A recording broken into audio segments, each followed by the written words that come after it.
looking at how it has impacted our socio-economic well-being in Lagos and in Nigeria, if we can get to that. So according to research, Nigeria's climate has been changing with sea level rises and flooding, climbing temperatures, variable rainfall, as well as drought and desertification because of what we know as climate change. That is what we've been experiencing. During the 2020 Flood After Action Review Technical Committee in December last year, 2020, the Director General of the National Emergency Management Agency, Mohammed, said something. He said something last year, December. Let me quote. He said, the 2020 flooding killed 68 people. It affected 35 states, including the FCT. 320 LGAs were affected, and over 129,000 people. That was last year. Now, this led to loss of lives, it destroyed houses, it washed away farmlands across the country, thereby having a negative impact on food security. So if you don't know before, I think you should pay more attention to what we call climate change. Now, let's bring it down here to Lagos. In Lagos here, serious negative impacts of flooding are being felt for over 2 decades. There's no gainsaying that. It's not today. It didn't start today. Now, according to a January 2021 report, research titled K4D Knowledge, Evidence and Learning for Development on Urban Flood Risks, Impact and Management in Nigeria. Let me quote some articles in that report. Since year 2000, the frequency, severity, and spatial extent of flooding caused by rainfall and storm surges has increased since year 2000, with coastal and mainland areas of Lagos experiencing increased flooding during the rainy season. The report also says that flooding in July 2011, triggered by heavy rains, was reported to have resulted in between 17 and 25 deaths.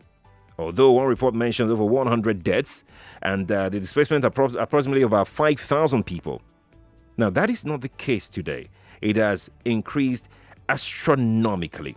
At this point, let me bring in my guest here, Mr. Ben Llewellyn-Jones, the British Deputy High Commissioner in Lagos. He joins me live in the studio this morning. Mr. Llewellyn-Jones, good morning to you. Good morning. Great to be back with you. Great to be here. It's good to have you here. We're going to just jump right into it so that we can cover as many grounds as possible on the show this morning. Let me start with this one here. And please go to Facebook and YouTube. Let's have your questions in. We'll try and attempt them. What is the scale and extent of the flooding challenge in Nigeria? And in cities like Lagos, for instance? It's immense. I mean, I think, you quoted a series of statistics there. The one that really jumped out at me across Nigeria is I think 25% of Nigeria's rice crop was lost in 2020 due to extreme weather and flooding, essentially. And I think that pattern is something we're going to have to get used to an extent because, some dangerous climate change is baked in. But what we're also trying to do, the UK and Nigeria and all countries across the world at the Conference of Parties on Climate Change in October, November, is try to stop dangerous climate change, try to reduce global warming to 1.5 degrees. Okay. And that's tough, but it's necessary. But at the moment, we've got to deal with the climate change that's baked in, and we've got to try and stop further dangerous climate change. Is that achievable, though, 1.5%? It is achievable. It's difficult, no question. And the UK, which is hosting the Conference of Parties, has put incredible effort in, supported by countries across the globe, including Nigeria. It requires big change, really, in our economies, how we produce energy, how we use energy, how we adapt, frankly, to the changing climate. But it's achievable, but it requires big effort now. That's right. I'm going to come to you on my question earlier about the extent of this impact. This time, let's talk about Lagos. Sure. How is it impacted Lagos? Well, I mean, across Lagos, anyone who lives here and the lived experience of flooding, I think, is what's the most immediate. I think what we're seeing is significant population displacement. Every time we see floods, we're seeing it in terms of livable space being damaged, being washed away. We're seeing it in terms of blocked drains, which are a part of the challenge, a big part of the challenge. Yeah. And we're seeing it, I think, in terms of health outcomes. People living in swamp-like conditions, it's very, very difficult to have the same good health outcomes that people would want. So it's a big problem and a growing problem. And Lagos' sort of land mass is 0.36% of Nigeria's, which is, relative to its population, is very small. Yeah. And yet it's a growing population. So it's not a problem that's getting smaller, it's a problem that's getting bigger. Yeah. So we have to act to do something we can about it now. Now, we'll get to what we can do, but let's quickly look at the factors responsible for flooding in Nigerian cities. What do you think could be responsible? I mean, firstly, it is a changing climate. We're seeing more rainfall, seeing more erratic rainfall, more extreme rainfall, and that's part of the challenge. Kind of drought then flood. That makes a big problem. The second is around building conditions and where people are building, and that is a problem in any big city, a growing city like Lagos.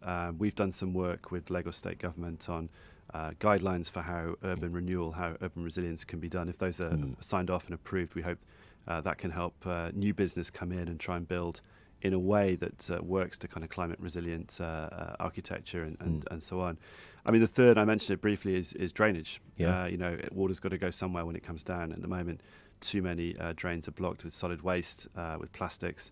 I've done plastics cleanups in Lagos, and you feel like you make a difference, and you look around and think, goodness, how much plastic is just floating in the lagoon, and That's right. how much doesn't make it. That's So right. I think all of those factors really, and it's not, as I say, it's not something that you can kind of you can avoid if you're a Lagosian. Doesn't matter how rich or how poor you are. This is going to impact you. How about the attitude of the inhabitants of these cities that experience flooding almost every year? Because we've discussed this over and over on this show with stakeholders, especially. I mean, the other day I was speaking with people in the recycling business, and they complained about, most especially, how people handle their waste, and that in Lagos is abysmal. Waste handling. I mean, it is a real challenge, and I think it's also a real challenge in the UK. By the way, it's not. Oh, really? We don't have Really? we don't have a perfect record on this by any means. I think the things that people can do, though. I mean, firstly, more recycling points across the state make a big difference. People feel the incentive to recycle. Secondly, there's a price incentive, to be honest, around recycling too that could be introduced. There's a lot of plastic that's used very cheap. I understand that, but what if people return bottles? What if glass bottles were used? What if companies were encouraged, frankly, to encourage that kind of behaviour? That makes a really, really big Incentivize difference. it. Exactly. Introduce financial incentives. I think that's a big part of what could make a difference. Certainly has made a difference in the UK. A plastic bag costs 5p now every time you buy it, 5 pence. It's not a large amount relative to UK economy, but it's an incentive not to use a new plastic bag each time. So I think there are methods and things that can be done, but yeah, it does require behaviour change, and understandably, people have so many challenges in their lives. They think, wow, one more. But I know, right? But it's sort of the small plastic bottle you throw in the lagoon becomes a mountain that then blocks your drain, that then floods your house, that then destroys your environment. I mean, it really is that effect, and we see it. Indeed. If you're just joining us, you're welcome. Mr. Ben Llewellyn-Jones, British Deputy High Commissioner in Lagos, joins us on the show this morning. We're talking about flooding in Nigerian cities. We will talk more about Lagos because this is where we predominantly are. But then we'll touch on other issues. Talking about other issues, Mr. Ben Llewellyn-Jones, do you think Nigeria has adequate measures in place to contain flooding? Because it looks like this is going to be around for some time now, for some years. Do you think we have adequate measures in place to control this? Well, I think, first of all, there are a number of government agencies that are engaged within Lagos and across Nigeria, and including in planning and urban planning, but also in emergency management. So, those agencies are doing an extreme effort to try and address these questions. I guess it's about regulations, about measures, but also application of regulations. That's really, really, really important. And, again, I think it can be a struggle for government to make everybody build in the right way, or to police some of the other measures that are needed. So that's one part. The second part is financial. It costs to build in a better way. It costs to be able to make cities resilient to climate change. And I think we're trying to help in that respect too. But I think thinking about how budgets can work to support and prevent climate change, or prevent rather the impacts of climate change, that's really, really important. And the Nigeria's new nationally determined contribution, its contribution to tackling climate change, is a really, really big and important step in that respect. But actually translating that into budgets and decisions, and over time, over 20, 30 years, that's a big challenge. Okay. You mentioned something that really is what I wanted to talk about some more, because I'm wondering that what would be going through the mind of my listener at this point the British Deputy High Commissioner talking about flooding in Lagos. I mean, what's in business? Why ain't going to talk about flooding in our country? What is the UK's interest in all of this? Why is UK interested in flooding in Nigeria? Well, I mean, we're interested in tackling the effects of dangerous climate change across the world. We have a strong development partnership with many countries, and particularly Nigeria, and for me here in Lagos. And, it's about preventing people who are already, experiencing economic challenge from experiencing more. Because as I said, the rice crop, 25% of the rice crop disappearing, the impact on food production. So really, we see climate change as a threat to humanity. We'd like to save the environment for itself, but really we're talking about people here, the impact on people, and our commitment to helping Nigeria and growing its economy and making sure that people can live, decent and fulfilled lives. And that's, climate change is a real and existential threat to that. So that's right. Part of what we're doing, for example, is helping with climate resilient agriculture. How do you grow crops that don't get affected by climate change in the same way, or indeed can have a greater yield? So working with IITA up in Ibadan and across Nigeria to try and roll out different kinds of seeds that can work, helping along the value chain when it comes to agriculture, so that farmers can produce more. We need that anyway, but frankly, produce more in conditions that are just more difficult. So it's part of our commitment to Nigeria. And also, I mean, climate change is one of those issues that not one or two countries can fix. Either everybody does something, or we're all going to suffer. So it's in our mutual interest, shared interest, to address. In terms of climate change and what everybody must do, let me just put this in here. Nigeria is still heavily dependent on fossil fuel. Are you talking to the Nigerian government on this, on how to, lay off gradually fossil fuel? I mean, that's right. I think, the transition away from fossil fuels is part of the energy transition that we're encouraging in Nigeria. I mean, first of all, in Nigeria, energy access. How many people actually have access to energy? That's a huge challenge. So, that's right. We've got to address that. But the energy transition can address that. Renewable energy doesn't depend on the grid necessarily. You can have it in places the grid can't reach. It is cheaper. It depends on sun, often solar. So there are good things about renewable energy that make energy access safer, cleaner, easier. I mean, secondly, it is a transition, so we recognise that this doesn't happen overnight. But the important thing, I think, when it comes to fossil fuel producing countries is, actually who's buying that stuff in 20, 30 years. A lot of countries are going to stop using it. The UK, for example, the US.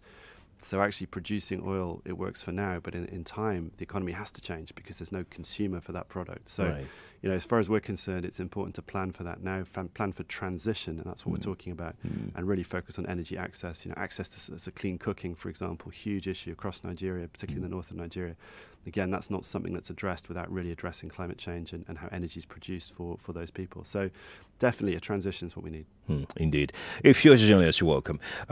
You're free to, we'll be taking your thought at this point before the break because we're close to taking our first break. So I'm going to take a few calls to jump on this. If you're a stakeholder in the climate change space, feel free to join the conversation and let me know exactly what you think about our conversation this morning. 0700 993 993 993. Female only line is 01465 7190. Female only line. And if you're calling me, please let's stick to the conversation this morning. Please do that and be very brief with your submissions. Hello, good morning to you. Hello, Sheriff. Good morning. Good morning to you. Morning. My name is Patrick. I'm Welcome. from Lekki. Good Welcome. morning, our guest. Yeah. Okay. Now it's very good topic, and thank you for bringing guests this morning. What impact does traffic have on climate change? Seeing how your traffic is managed in the UK, and comparing it to the way we also drive here in the part of the world, what impact does climate change and does the kind of traffic we have here, does have on climate change? Good morning. Morning, I didn't see Patrick. Let's take one more. Let's add one more to it. Then we'll attempt the two. Hello, good morning to you. Good morning, Sheriff. Yes, good morning to you. Sorry. Yes, please. Calling from Ikeja. Welcome. Yeah. So, thank you for bringing the resource person. You said her name is Victoria, right? Joy. Yes, Joy. Okay. Welcome, Joy. Yes. Now, for me, the basic reason for flooding in Nigeria is actually caused by is a man-made thing here. I know we have a climate issue, but for Nigeria, the most important thing is we cause this ourselves. One, in Lagos, the waste management is very, very bad. Okay, so as a result, this has caused lots of flooding here in Nigeria. It's actually not really basically climate change issue. Then again, those who stay in the island here, also we have this feeling thing. And when you feel, what do you get in return? In years to come, this is what happens, flood and all that. Then generally, yes, we have climate change issue. So for climate change issue here in Nigeria, I believe it's just like maybe 20%, and every other one is actually what we cause ourselves. So let the government actually do more in waste management, and also our culture in disposing waste to also change. I think by so doing, all these things is also going to work out. But what happens all over the world, there might be climate change and all that. But for us here, I think we actually cause all this. So that's my contribution. Thank you. Thank you, Joy. Thank you for your thought. Mr. Llewellyn-Jones, let's attempt the two questions in like a minute. Absolutely. So, I mean, thanks to Patrick on cars and traffic, and it's not just cars. I think it's a big contribution, CO2 pumping out of cars, CO2 impacting. But I think really what we need to do is look at, different forms of transport, waterway transport in Lagos, for example. Why are we not using more of that? That would make a big difference. Mass transport. Again, we've been working with Lagos State Waterways on different ways of thinking about that. And then on Joy's question, I mean, I think a lot of it is around waste management, and that would make a big difference. But in and of itself, it's still not going to be enough. We need to look at how we mitigate against the risk of flooding beyond that. But she's right, absolutely right. If we had clearer drains, if we don't throw the waste into the drains, it's going to make a big difference to our lived experience now. Indeed. I'm going to take one message from Facebook before the break. Danjuma on Facebook says, flood are mostly caused by humans by blocking the waterways, digging of sands and failure of the agents to close the hole dug, building close to river banks as the river can overflow and sweep away everything they labored for. That's Danjuma on Facebook. Lagos, let's go to break. When we return, we'll talk some more with British Deputy High Commissioner here in Lagos. Mr. Ben Llewellyn-Jones joins us live in the studio this morning. If you're joining us, you're welcome. We'll be right back after now.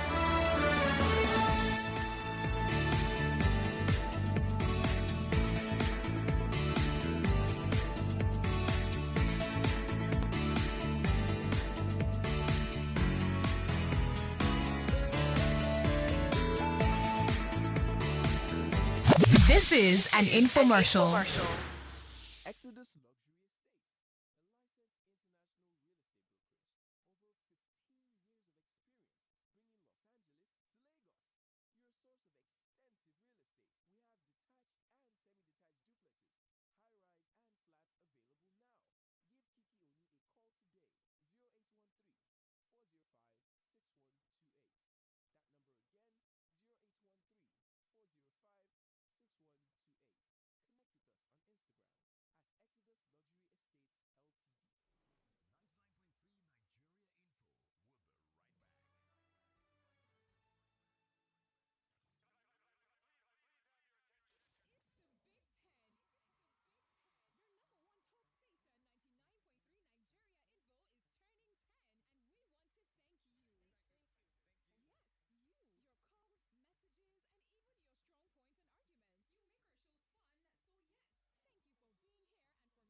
Now the ogbonge bonus where they summer me as I buy new SIM card.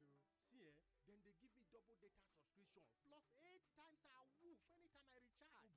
Oh boy, what's up for me now? You know, say you fit buy SIM card now for any accredited Airtel shop, ba? Just go there with your NIN, just like that. Sure guy. Airtel, the smartphone network. You are listening to your number one station for talk. Your number one station for talk. 99.3 Nigeria Info. Let's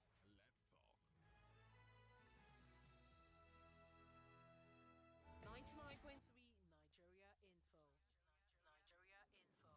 Information is a source of development. Stay tuned.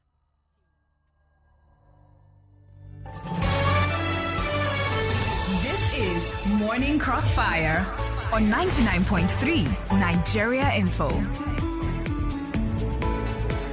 The nation's number one talk station, 99.3 Nigeria Info, Lagos, Nigeria. Good morning to you once again.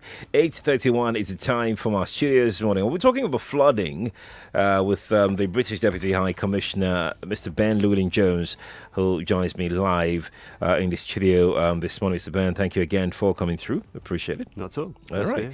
Let's start this round with my next question, which is about the... Let's talk about planning, government policy, regulation. How has this affected flooding in Lagos, in Nigeria? Yeah, I mean, exactly. I mean, there are regulations in place. The question with any regulation or any law is how is it applied? Is it applied? And you know, the pressure on housing in Lagos, but across Nigeria, means it's very difficult for government to enforce the kind of regulations it would want. That would make people not build on floodplains, for example, not build so close to the water, not build in a way that is going to mean that flooding is going to come for them. And I understand that, I do. I guess what we're trying to do, both with our own climate resilience kind of guidelines, is suggest different ways in which guidelines could be introduced that could help with building and help bring in private investment. Obviously, people want to build, but they also want to make sure that their houses are there afterwards. That's right. Buildings there afterwards. Right. And look at the different options for trying to make affordable housing real, because that's the issue. We're not saying people need somewhere to live, and absolutely they do. I think that's one aspect. Another aspect, of course, is why are people flooding into Lagos? It's kind of looking for jobs, looking for work. The more people that come in, the more the pressure is on housing. So making jobs available in places away from big cities is a big part of it. And again, that's very difficult to do in the current economic climate. But again, trying to support the government in different ways of doing that. So, I mean, planning, regulation is a big part of it. It's a massive part of it, but application is huge. It's really, really big. The enforcement is quite an issue. Yeah. But then we've not really deeply looked into the economic impact of flooding. It's immense. I mean, studies, and we've as you referred to, we've sponsored some research which we hope will help as people reflect on what to do about the impact of climate change in Nigeria. But in Lagos State, one of the studies estimates it's about $3.9 billion per year. My word! You say that out loud. That's about 4.1% of the state's GDP, or 1% of Nigeria's national GDP. We lose this. Yeah, and that's now. To flooding. And that's now. And this is not a problem that's getting smaller; it's getting bigger. So the idea that there isn't an economic impact, of course there is. We know that, but it's on a scale that people would not perhaps have appreciated. And that's here in Lagos. I mean, across other parts of Nigeria, the statistics are equally frightening. So, what we do about that now, what we do about preventing that from getting worse, is critical. What do you think we can do? Well, I mean, there are different things we can do. I mean, firstly, when it comes to climate smart agriculture, as I say, there are different ways of growing crops. We need to think about that, need to introduce that. The second thing we can do is look at how we build, make sure that we do build kind of more climate resilient houses, buildings, offices. The third thing we can do is look at the financing around risk. So we're working with Lagos State Government on climate insurance, so that when people do experience flooding, there is a quick and simple way to access insurance. You can recover from that. You can rebuild in a different way. You can access finance that makes that not kind of the end of your experience. So we're working very hard with the World Bank, UNDP, and Lagos State Government on different ways of doing that. We think that's a really tangible way of addressing that. And then fourthly, helping to raise kind of climate finance that can go into addressing all of these issues, making enforcement work. So this week with the Lagos State Governor, Mr. Governor, looking at a green bond for Lagos State, which would be great. Yes. You know, it's a really good, tangible way of responding. Maybe even a blue bond, you know, an oceans bond, for example. Lagos, you know, big ocean state. Looking at ways of raising the kinds of money to make the kind of investment to adapt to climate change, and indeed to prevent further dangerous climate change from impacting on Lagos. And, you know, flooding is the most tangible thing we experience, but there's, you know, flooding and drought, that's just as bad. The kind of boom to bust is the issue we're dealing with. We mentioned something in passing just before the break about, I think it was a caller that mentioned sand filling. Joya was simply just saying land reclamation. It's been everywhere in Lagos. How do you think this has impacted flooding in Lagos? Yeah, I mean, there are studies that show that, you know, as the lagoon reduces in size, you know, that's that kind of basin of water becomes smaller. So, you know, not at a micro scale because it's a big lagoon, but at a scale for Lagos, that reduces where the water can flow to, that comes off the mainland, comes off the island. You know, I think it is having an impact. Again, I'm not saying, you know, we can't build. What I'm saying is how we regulate that, how we make sure we understand the consequences of that, and how we do that in a way that's responsible. And you know, we all have experiences at different parts of Lagos. I'm going to one on Monday actually with the High Commissioner, where we've looked at, you know, the impact of low-lying housing, what's going to happen, and you know, reflecting frankly on the future of that housing and how you know, urban resilience guidelines, for example, could help build in a different way, protect those kind of places. You know, but it is, you know, I'm not immune at all to the challenge people face. They have to live somewhere. You know, they have to live somewhere. So how do we help them live somewhere with dignity, that's affordable, that's safe, that's going to mean that they're not flooded out every so often, frankly, very often now. I mean, I'm glad that you mentioned the issue of, I mean, they have to live somewhere anytime this happens. Do you think we need to do more in terms of providing shelter for people that we know that they're going to experience this issue every year? You know, in some countries, you have shelter provided for people that will probably experience tornadoes, hurricanes, floods, you know, wildfires, and all of those things every year. Do you think we've been able to do enough in providing shelter for people who will most likely get affected every year? Yeah, I mean, I think there's lots that's being done now, and I think there's more definitely needs to be done. So working with the Red Cross, British Red Cross, for example, have been working with Nigerian institutions to look at how to help people where they can go to, you know, anticipating, frankly, the impacts of climate change. I mean, insurance is part of that, right? You buy insurance for a bad outcome to protect you, so that you can go to somewhere else. You know, so I think these kinds of temporary shelters and temporary spaces when flooding occurs are essential to just saving lives. To be honest, you know, we're talking about how to save lives here. That's right. How to keep people safe when those things happen. So That's right. planning for that, it's got to happen. We need it.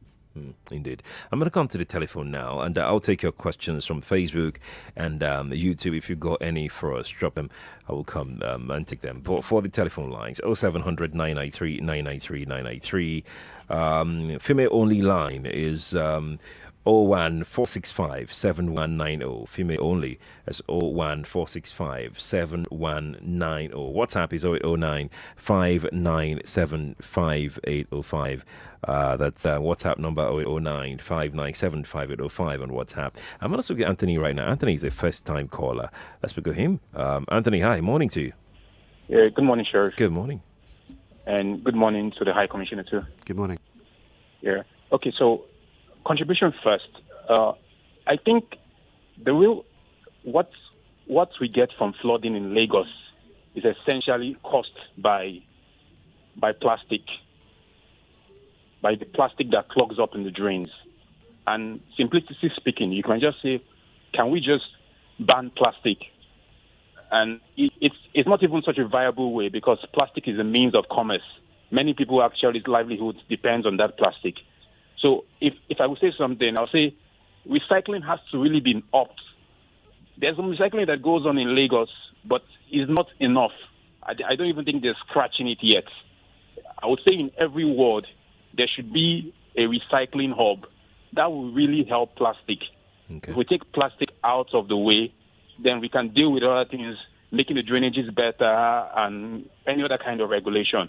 I wanted to ask the High Commissioner too if there are specific initiatives that the UK mission in Nigeria is promoting to help the environment, make states more climate resilient and all that. Thank you. Thank you, Anthony. Deputy High Commissioner.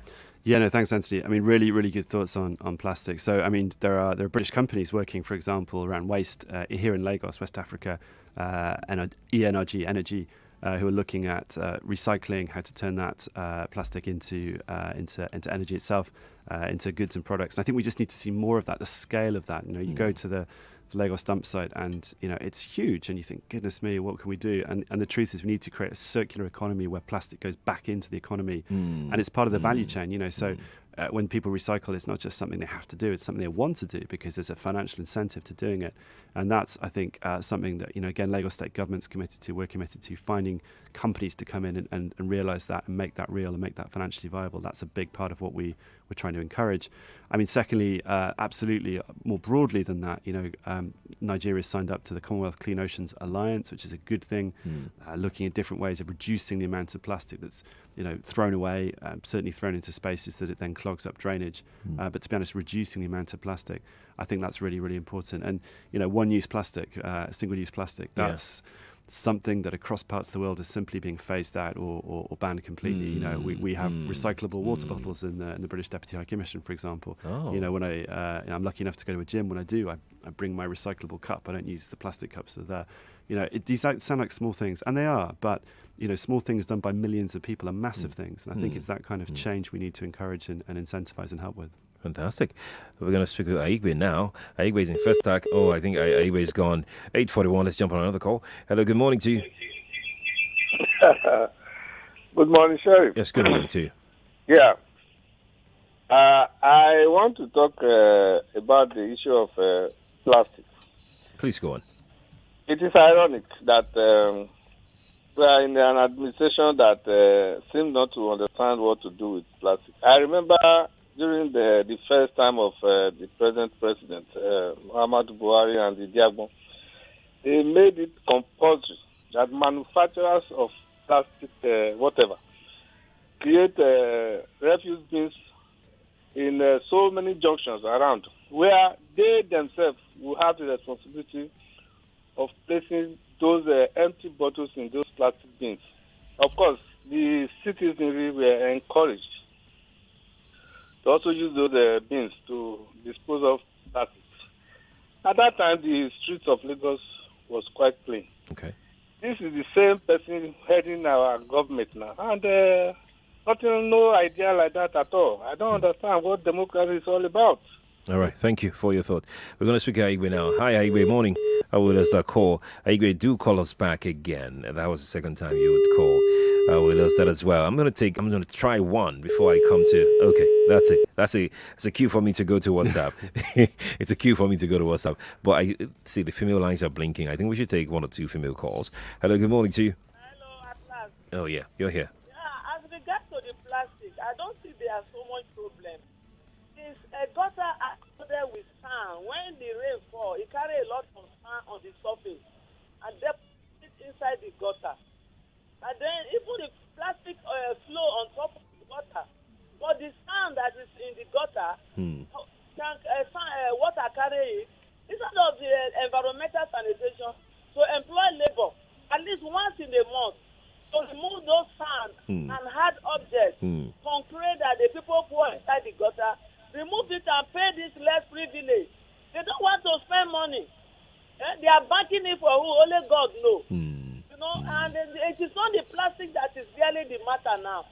If you want to get rid of plastic in Lagos, it is just 1 month. Ask every store to have a waste basket in the front of their store. Right. No matter how small the store is, anybody that is passing by can drop plastic in there. But they will not make that law in every local government.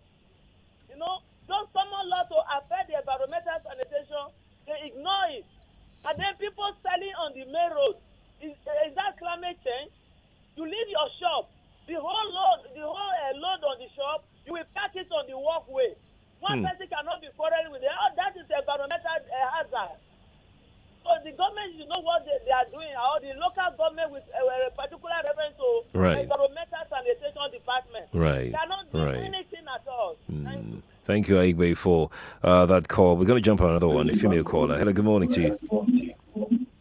Hello, good morning. Good morning to you. Yes, my name is Grace. Welcome, Grace. See, okay, this plastic thing, I've been saying it for the past 6 years now, that this thing is coming, right? This food takeaway that you see everywhere in Lagos. Yeah. If they bring a law that will ban it, it's just too much. Because in the years back, our parents, when they sent us food, we take our bowl, plate to go and buy food. But now, everybody, even if you are working in the office, take a plate to your workplace to buy your food. But now, everybody, this takeaway thing is just too much. Right. It's just too much. Right. That's what I have to say. Grace, I think I think you have hit the nail on the head about the takeaway place that is everywhere in Lagos. That's quite, Mr. Deputy Commissioner, that's quite huge, really. I mean, nobody goes anywhere with their flask anymore. Yeah, it's a real challenge, isn't it? And again, I say it's not unique to Nigeria, across the world, across the UK. You know, what would you do? How do you reduce the amount of single-use plastic that's used? And there are different ways. I mean, to ban it sounds extreme. To introduce financial incentives so people want to use and reuse plastic, I think that's a more amenable thing to do. Some of it's just around education impact. I mean, I was doing a plastic cleanup and taking some stuff with my kids and putting it in and somebody literally watching me do it threw some plastic into the pile that I had to go and clean up. And I didn't say anything because I thought, well, hey, they don't quite understand what's happening here. But I was thinking they don't get why that simple gesture means that you clog up the waterways so that vehicles can't use it. You impact on fishing. You clog up drains. They just didn't see and understand it. So I think part of it's just around socialising people to the impact of that, and then finding different ways to make it affordable for people to recycle and to live their lives, because we want people to live their lives with dignity. We're not trying to make their lives harder. Absolutely. Let's take another call. Hello, good morning to you. Hello, good morning, Sheriff. Good morning to you. Good morning. And good morning to the High Commission, sir. Good morning, sir. Thank you. Sir, I want to ask, is it not because sanction is not given to people who break sanitation law, like careless manner of throwing waste every way, that when you do that, you are punished for it, then people will learn lessons on how to maintain waste. Like the people are talking of putting waste in some places. You discover that people would deliberately refuse to drop those waste in those bins. Rather, they would drop it in front of their house or throw it to the corner. Don't you think it's because there is no sanction given to people breaking such law? Right. That is why some of these things are uncontrollable. Right. Thank you. Thank you for your thoughts. Alex is in transit. Alex, morning to you. Good morning, Sheriff. Good morning. Yeah, concerning this plastic, I think our people needed to be educated. I think it's the level of illiteracy that is just making things to go worse. Can you imagine somebody in a posh car, after drinking from the plastic, you wind down and then you throw the plastic on the road? And then you find out that a lot of people they are not literate about these things. If you go to ordinary Ghana here, a bus conductor will chastise you for throwing anything out of their window. So the people needed to be educated so that things, you don't throw it, or they should give a steep penalty. So people, it's not just putting a basket in front of shop. What are people that will buy the thing from the shop and then they will go out and then they will throw the thing away on the road? So things like that. People will drink from this what they call them, this downfall, whatever. Yeah. They will drink and throw it outside So those are the things. We need a law enforcement agent. We need people to be sensitized, people to be taught on how to dispose things properly. I think that is the way to go. Thank you very much. Thank you, Alex. You too, Alex. Thank you for calling. Appreciate it. Social consciousness is what people were saying towards waste disposal, basically. But let's quickly go back to the issue of flooding. Besides the initiative of the UK government, which you have highlighted earlier, are there other international initiatives working to tackle flooding in Nigeria that we should be aware of? Absolutely. I mean, we're working in partnership with a number of countries, a number of organisations. The World Bank, for example, had a big programme to support Ibadan urban flood management. Been working for years. looking at what can be done. British Red Cross working alongside the Nigerian Red Cross, which is really good. But that's just one example of, I feel like, civil society working with civil society, and I think that's really, really important. That's brilliant. And a whole series of other countries who are looking to see what can be done. And I think this is the point to say that the UN Framework Convention on Climate Change, that big summit, President Buhari, His Excellency President Buhari, we hope will be attending, along with other world leaders. The small things we do have to be mirrored by the large things that are done there, to be honest. And the kind of social consciousness that people are talking about here, that's really good. But I think asking the question, where does my energy come from? What impact is it having? How do I get access to energy, but in a way that's not going to cause flooding? These are the right questions that citizens need to ask.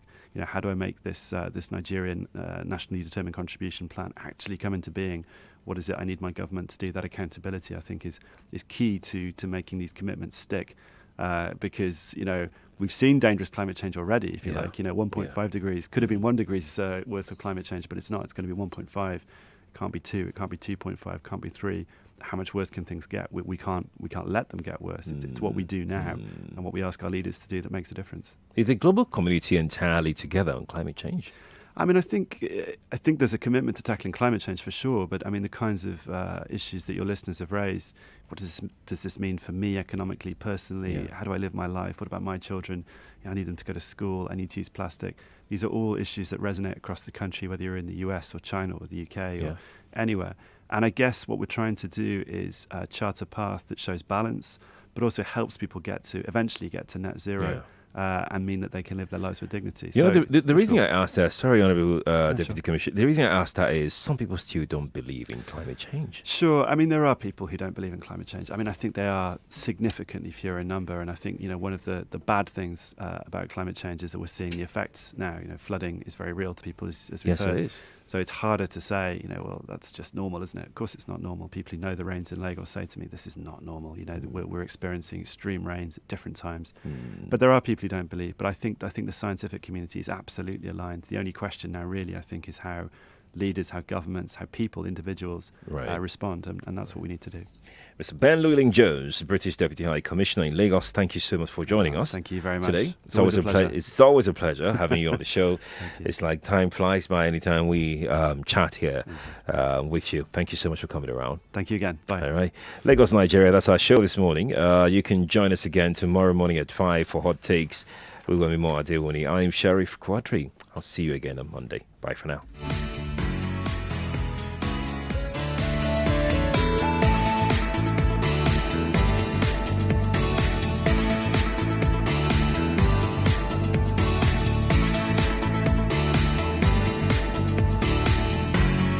.3 Nigeria Info. We are more than just radio. Subscribe to our YouTube channel at Nigeria Info FM. Check us out on Facebook at Nigeria Info 99.3. Follow us on Twitter at Nigeria Info FM and on Instagram at Nigeria Info FM Lagos for live updates as it happens. 99.3 Nigeria Info.